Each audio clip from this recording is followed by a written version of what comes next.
I'm now going to show you how the data archive works in basic form. So again, once you're logged into your account, go to the racing data and select data archive from the submenu. So this will bring up a series of tick box filters that will allow you to hone in and define the data you're looking to extract and the system you're looking to create. By default, all of these will be selected when you first load this menu up. And as you can see, there's for previous members of RacingBet Data, you'll see there's a new function down the bottom there which allows you to directly export data to Excel. This is a lot quicker and slicker than using the previous method, which you can still do, which is get results. Get results will display all the output on screen, as well as summary tables at the bottom of the data set, and also the option to then export to Excel. If you don't want to see the data on the screen, you don't want the summary tables, this is perfect for allowing data extraction straight to Excel. There is a limit on both of these filter buttons of 30,000 rows. If you select data that exceeds that criteria and hit the direct to Excel button, it will then actually advise you within the Excel download how many rows you've exceeded the 30,000 quota by. I'm just going to show you briefly how the filters work and how the output is displayed. So starting from the top here, each one of these should be pretty self-explanatory, but we do have some little keys that you can hover over and click, which bring up the explanation of the abbreviated racetracks, for instance. So as you can see, AIN, Aintree, all the way through. So these are the UK and Ireland racetracks that we cover on the website. And similarly, you've got the going as well. So clicking on that feature and clicking the close opens and closes those menus. There's also some explanatory text as well on some of these filters that show details of when these were imported and how and what the functions do as well. So for the purpose of the video, I'm just going to show you how to easily export the data from yesterday, which will be the 11th of March 2018. So we're going to leave all the functions as they were, so they're all ticked to start with by default.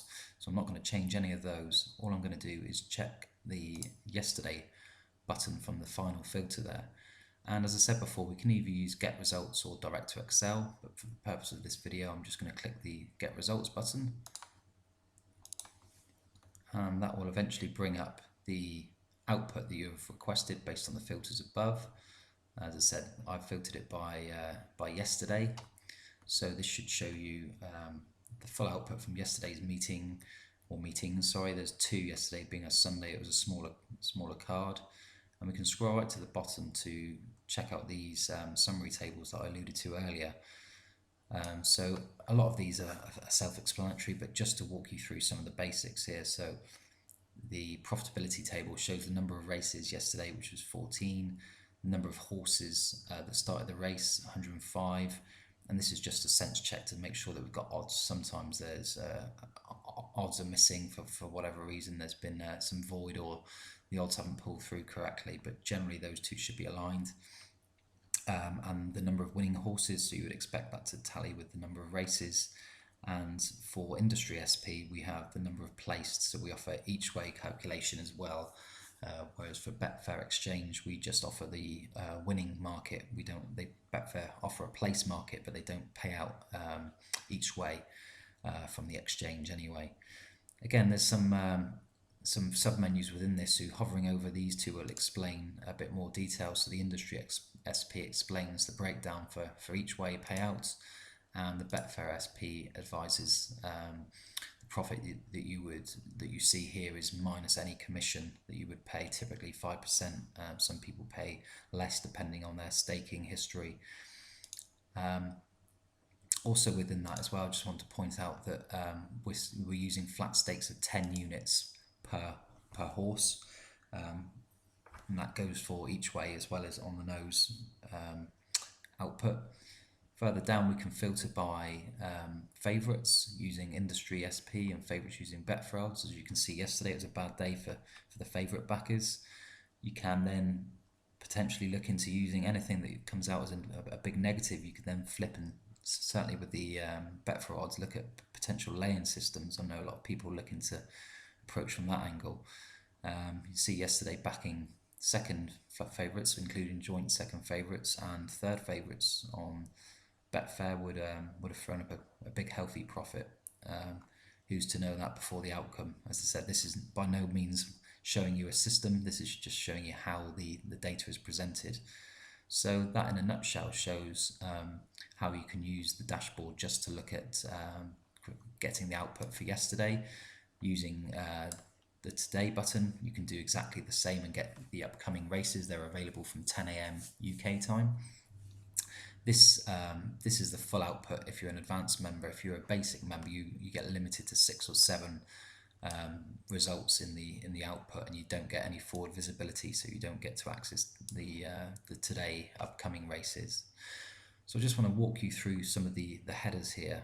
We do have a key, so if you click on the key there, it will give again an explanation of the abbreviated heading and what that transpires to as well in the table. So it's all pretty self-explanatory, and that data is then pulled through in a horizontal format. Clicking on key of place then just summarizes the horse's finishing position, or if it failed to finish the race as well. Just gives a bit of meat on the bones for those abbreviations as well. So there's one more feature that I haven't spoken about, which is this info button here. So if we click on one of those for the horse, you can see that this brings up details on the jockey and the trainer so far this year and going back to 2002, and it also shows the days since the race before this date. So as of yesterday, Ballyvick Borough was raced 8 days previously to that date. That's a brief summary of how you can use the filters. What I'll do is go into a bit more detail in the next video and show you how you can start using some of these filters to potentially look at creating a betting system.